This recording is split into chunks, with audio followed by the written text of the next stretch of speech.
Feliz nesta noite de hoje de receber neste lugar nosso irmão Pedro, né? Que todo mundo já conhece.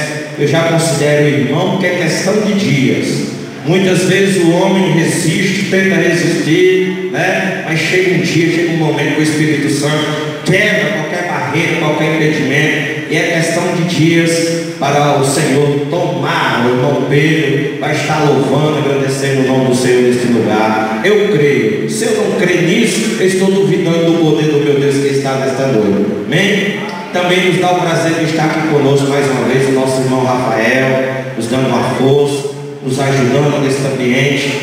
Aqui já tem dois que eu já considero de casa, né? Eu sei que Deus está namorando com esse pessoal. Eu sei do valor que esse ministério, né, tem na face desta terra, e sei também do carinho que nós temos, essa igreja tem pelo nosso irmão Pablo, presbítero Pablo, sua esposa Ellen. Nosso coração se alegra quando vocês passam pelas portas e nos dão o privilégio de compartilhar alguns minutos da parte de Deus com vocês neste lugar. São muito bem-vindos, amém? Também está conosco aqui o nosso irmão João, para a honra e glória do Senhor Jesus. É daqui, de lado, né? Morador antigo desse lugar, todo mundo já conhece o nosso irmão João. Estava conversando com ele no dia do exame de vista aí. Ele tinha prometido de nos fazer uma visita e hoje está aqui, né? Nos visitou na escola bíblica dominical, ficou conosco na escola bíblica dominical e está conosco nesta noite para dizer que Jesus é bom, que o diabo não presta e que ele perdeu mais uma vez neste lugar. Amém? Glória a Deus.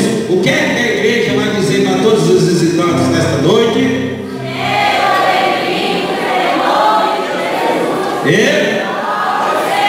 Traga mais gente, e esta igreja quer ser uma bênção na sua vida, em nome de Jesus. Então, nesse momento, fica de pé toda a igreja. Nós vamos nos confraternizar com o hino, que enquanto nós estivermos louvando, você vai sair do seu lugar e você vai dizer àqueles que estão aqui hoje: como foi bom te ver aqui nesse lugar novamente, como é bom sentir a tua presença, receber a tua visita, especialmente ao nosso irmão João, ao nosso irmão Pedro. Puxa Pedro, dá um abraço Pedro, amém? Aperta ele para ele ver que ele é bem recebido nesse lugar. Também ali o irmão Pablo, a nossa esposa Eva,